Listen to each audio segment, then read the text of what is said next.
Next on Energy Switch, the energy and climate policies that drive Europe. Clearly, Vladimir Putin took energy and gas as the main weapon to start the invasion. And the gas prices costs were 10 times larger. And this is a huge burden for the continents. Thinking about strategic vulnerabilities and over-reliance as we seek to change, this could be actually a good thing out of a very bad time. Sure. Coming up, Part 1 of EU energy and climate policy. Funding for Energy Switch was provided in part by the University of Texas at Austin, leading research in energy and the environment for a better tomorrow. What starts here changes the world. And by EarthX, an international nonprofit working towards a more sustainable future. See more at earthx.org. I'm Scott Tinker, and I'm an energy scientist. I work in the field, lead research, speak around the world, write articles, and make films about energy. This show brings together leading experts on vital topics in energy and climate. They may have different perspectives, but my goal is to learn and illuminate and bring diverging views together towards solutions. Welcome to the Energy Switch. Europe is in an energy crisis, exacerbated by Russia's Ukraine invasion, which has caused a war economy mentality. This has increased many countries' push towards solar and wind or other domestic energy sources, like nuclear in France and coal in Germany, and increased cooperation between member nations and the EU governing body, while making them wary of imported energy. We'll talk about this with Carlos Batlle.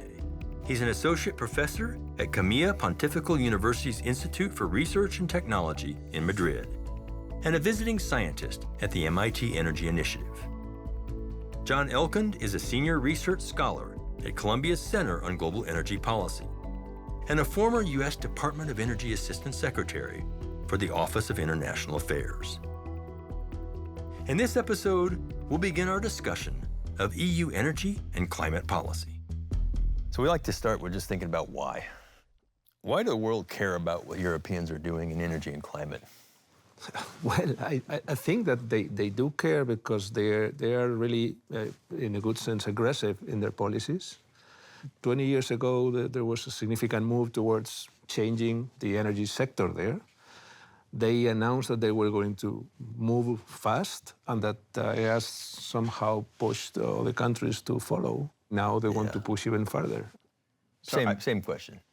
Starter reason is because we have a deep and decades-long security relationship with Europe. Secondly, we have such close economic ties. Third, because what happens in the European energy markets matters either as example or as direct export impact in the current case. And last, because the impacts on global markets are so deep. And that goes for everything from what happens to the price of coal globally to what happens to the price of fertilizer globally. There's an energy crisis in Europe. So is that just Ukraine, or when did that start? There was kind of a perfect storm to some extent. First thing, there was a too fast recovery from COVID, and the energy suppliers were not ready to actually catch up. Right. On top of that, if you wanted more problems, 50% of the nuclear fleet in France was out of order for months in the hottest summer in years, and with a drought that affected the hydro reservoirs. Clearly, Vladimir Putin took energy and gas as the main weapon to actually start the invasion. And obviously, the gas prices costs were 10 times larger. And it's amazing, from 30 to sometimes 250, 300. Yeah, and this incredible. is a huge burden for the continents. It's incredible. Reasons. Yeah. And Europe won't develop its own gas. Europe has watched its own domestic production of gas steadily on a downward slope. That's been most dramatically true in the case of some of the production from the Netherlands, the Groningen field that is basically now all but offline, which was driven substantially because of seismicity, earthquakes that were happening, cracking people's homes, et cetera, creating a huge political challenge. Sure. But also other resources haven't been as proactively and aggressively developed as might be the case. You know, Europe has led in decarbonization. Part of that, I think, is Europe had but doesn't have much oil resource anymore. They don't have reserves of natural gas. You know, we need something else, right, for transportation and for making things work. How much does that play into it? You're deep into this. Your knowledge is terrific. It plays 100%. Obviously, it was an objective that aligned perfectly with climate change and the like. And when it comes to sell the policy to the population, it's much easier to sell it saying, hey guys, we need to decarbonize the planet. But certainly 100% the objective was to increase energy independence. And that's why I think it's so relevant, the difference between the United States and Europe. Europe doesn't have any other choices. This is not the case in the United States. The United States could decide to live on their own and they could make it. But by the way, one of the, I think, potentially really important silver linings, if you can use that term, is that there's now, I think, an embedded view that I hear from most of the European corporate decision makers, government decision makers, and just everyday people, that you have to do them both in tandem, right? Energy security and climate at the same time.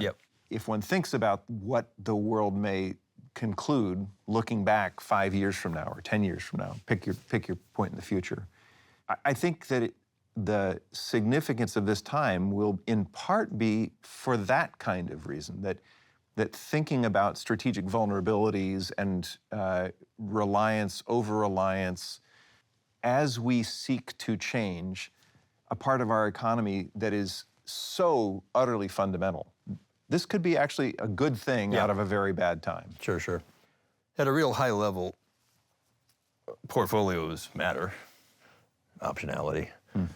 But some of that trend seems to have been reducing options, is that? You mean the policies towards decarbonizing and... are they eliminating too many options, like nuclear going away, no natural gas developed, these kinds of things? I would say I don't think that nuclear is actually going away that much. Emmanuel Macron announced 6 new nuclear reactors for the next years. So new builds. Completely new. But I mean, Germany shut down a lot of its post-Fukushima. Of course. And Germany decided to phase out their nuclear fleet like a decade ago. And well, hindsight is 2020. As I talk to Germans even today, I don't hear much of a different sentiment about denuclearization. They realize that they're having to contend with the impacts of it, but the politics of the anti-nuclear movement in Germany have such deep and long roots that it's kind of hard to imagine that story changing anytime soon. But it also points up the fact that the solutions that different European states are pursuing are really very different. Poland and Estonia are very far along looking at one particular model of the small modular reactors that are emerging. But France very stubbornly is defending the point, and it's a fact, that essentially all of that nuclear capacity is a zero carbon resource. Absolutely. Once again, you have to overcome the population feelings in front of nuclear that are really, really intense. I mean, this will never happen in Italy, will never happen in general in the southern part of Europe. The population is very much against that. It's something that comes from decades that you cannot change the mindset of the people. Is that a Second World War? I mean, Why? mainly it's security. So it's this idea of having something there that is dangerous. You know, it's like the fear to fly. No matter how many times you tell them real fear. that, they don't care. I mean, Yeah. it's like, this is so, security is one of them, Right. of course. And then the other message that they usually receive is, listen, if it would be significantly cheaper, then I would be willing to bear the risk. Mm-hmm. Take into account, for example, the case from Germany. Angela Merkel, a year before Fukushima, announced the life extension of all the nuclear fleet Right. for 20 more years. Then Fukushima happened, and 6 months later, she announced phasing out. Well, when politicians, and a politician like Angela Merkel does something like that, it is not because she has changed the way of looking at that. It's Right. because she feels that the whole population is like, oops, Yes. we don't want that anymore. So it was just security. And it was a move in less than 3 years, Yeah, it's where it quick. was from extending the life to phasing them Yeah, out. very And quick. They've kept 3, I think, thankfully. Until the end of this year, they've kept 3. Right, see what happens. And so then I see no reason to believe that you will see a further life extension on those 3 You German don't? nuclear plants. No way. No way. What did those get replaced with? Well, those plants got replaced by the rest of the German mix. The rest of the German mix being 4 times more carbon intensive, for example, than the French mix. According to the most recent data I saw, more carbon intensive than the U.S. Resource mix. So coal, mostly for the Natural base gas, load, dispatchable, coal, to back up the wind. renewables, you know, so. Yeah, the expectation was that they were going to be able to get to this 80% renewable objective for 2030, relying on gas. Obviously, the Ukrainian invasion has complicated that thing. They needed to kind of use more than what they expected the coal plants. But their expectation is that they are going to double their wind capacity in the next 3 years. Are they getting pushback on the wind, though? Well, I think that the huge potential is offshore wind in the North Sea. Okay. But they are struggling a little bit on how to develop the network for that. But thanks to the crisis, a big push in permitting. So all these administrative bureaucracies have been relaxed very quickly, and surely it's going to be easier to go faster into that. Interesting. And do you see a lot of the rest of Europe following that? No doubt. Even a country like Portugal or Spain, who have a very significant access to LNG because they have lots of LNG terminals. Right. They are in their energy and climate plans that they had to be announced a year ago. All of them are very aggressive in going into more renewables. Yeah. Why are the new reactors, or the few that are being built, why are they going so far over budget? Surely there is a part that has to do with know-how. So part of the message that the EDF sends is, well, yes, it's true. It took us 4 times the budget that we originally thought, but it was simply because for 30 years we lost all the knowledge, and then we need to kind of restart with that. And the first reactor has been extremely expensive. The second will be a little bit less, and then we will be able to compete. We will see. Hopefully they are right. Well, so there's a difference that's important to draw out here between the kind of 1,000 megawatt electric Generation 3 reactors versus the discussed prospect of small modular reactors, which are meant to be serial production in kind of factory setting. And the argument goes that this would result in technological learning, cost reduction, and very importantly, quality control. These are also reactors that are smaller, as a general rule, that are much smaller in scale. So instead of having to completely rewire your grid because here comes a boom, 1,000 megawatts in a particular place, you're putting 200 there and 300 there and 50 there, and it's much less of a disturbance, so to speak, on the electrical grid. The ones they're building, the gigawatts, but they're pretty far over budget. Yep. Yeah. No, I mean, what's driving that? It's problems with workforce, as Carlos mentioned. It's particular requirements, its cost of capital, its cost of inputs that have escalated over time as the schedule has slipped. So, I mean, it ends up being a kind of a vicious cycle, Right. is in essence. Right.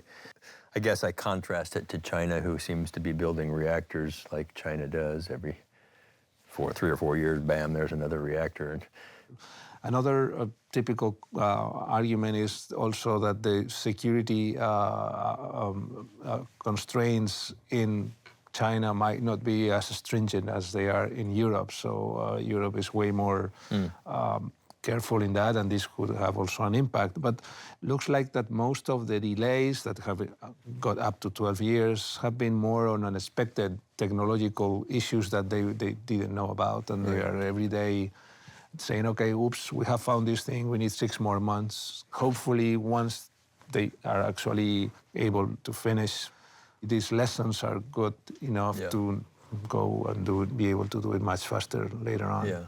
Other than France, does Europe have any hope for nuclear in its future? Poland and Estonia are very far along looking at one particular model of the small modular reactors that are emerging Romania into the marketplace. Yeah. Romania is also expressing a great deal of interest. Yeah, I mean, I think that you're going to see a separation of the European Union into, those that will and those that won't.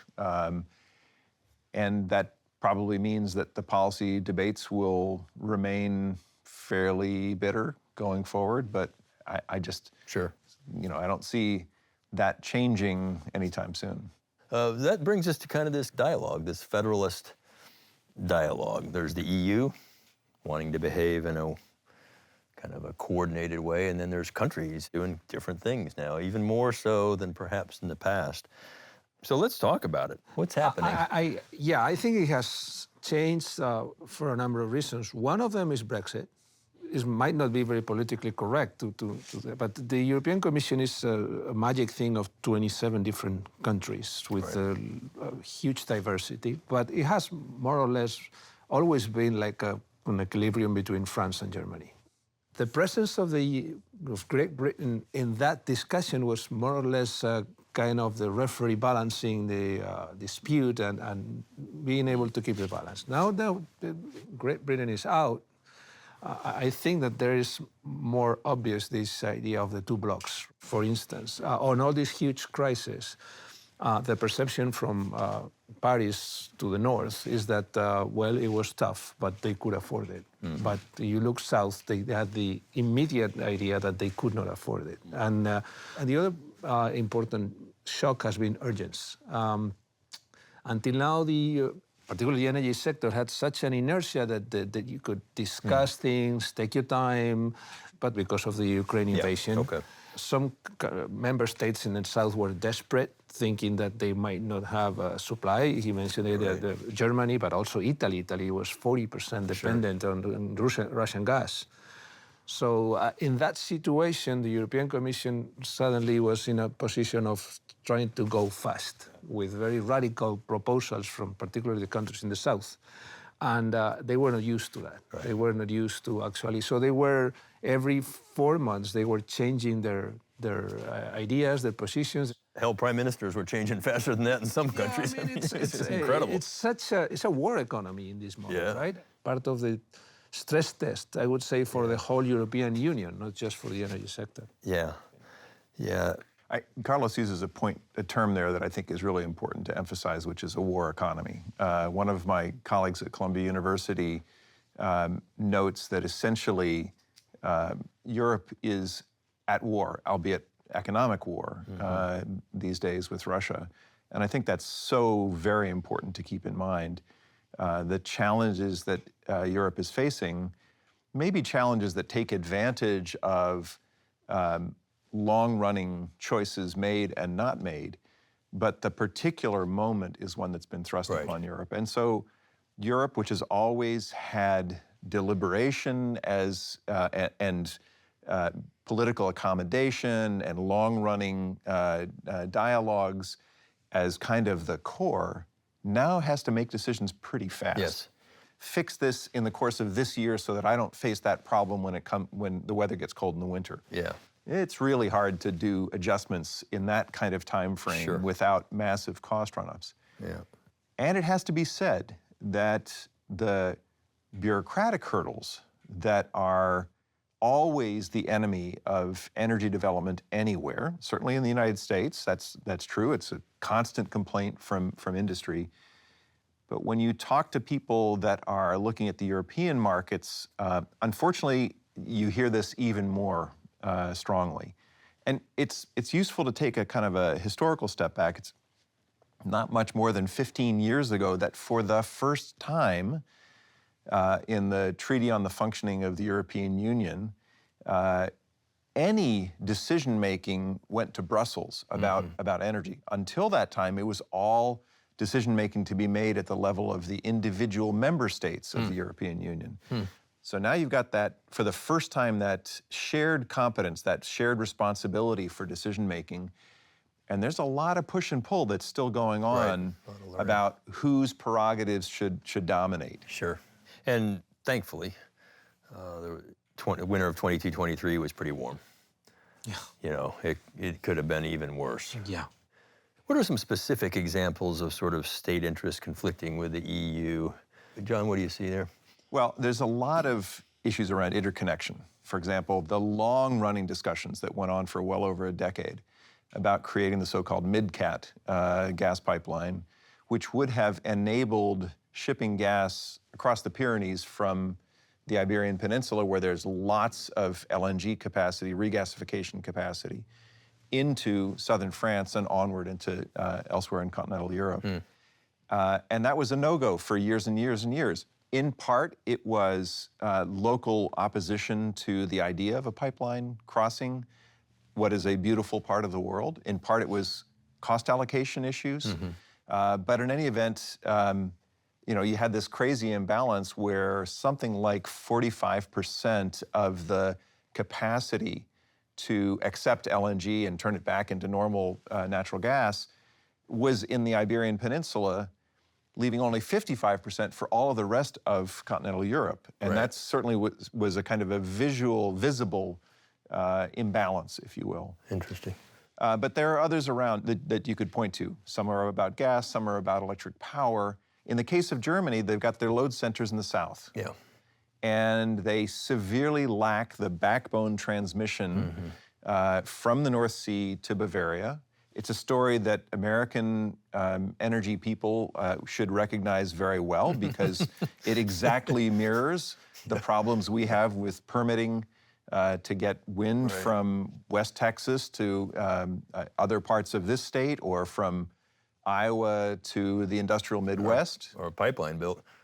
Or a pipeline bill. Also, we have to take into account that more or less like here in the United States, in Europe, there are Wyomings also. So Poland has always been relying on coal, and it's very difficult to actually tell these guys, well, everything is going to be great where coal is over, and you're going to be fed by the wind in the North Sea or the solar output from the south.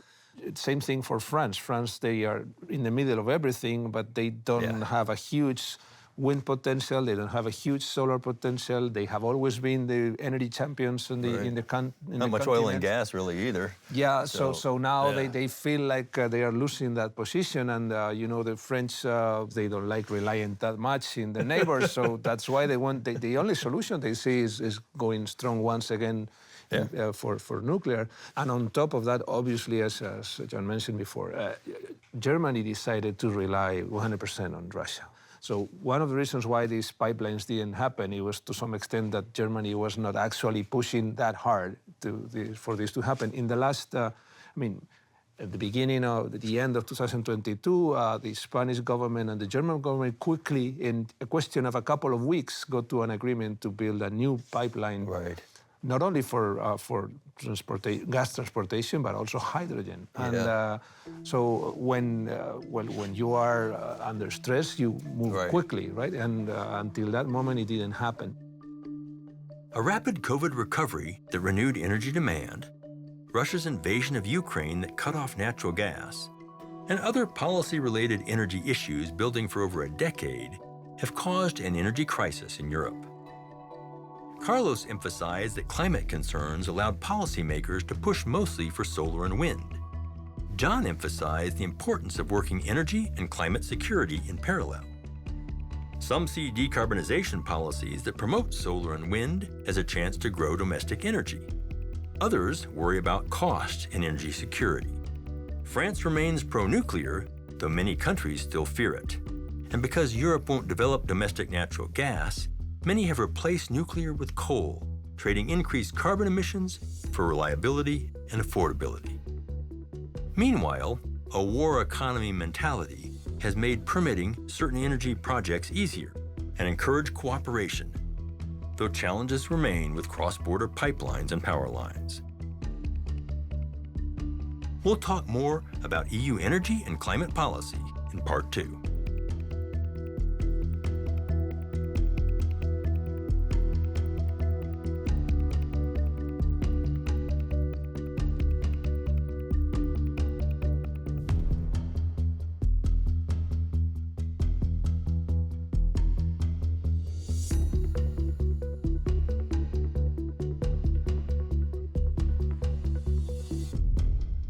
Funding for Energy Switch was provided in part by the University of Texas at Austin, leading research in energy and the environment for a better tomorrow. What starts here changes the world. And by EarthX, an international nonprofit working towards a more sustainable future. See more at earthx.org.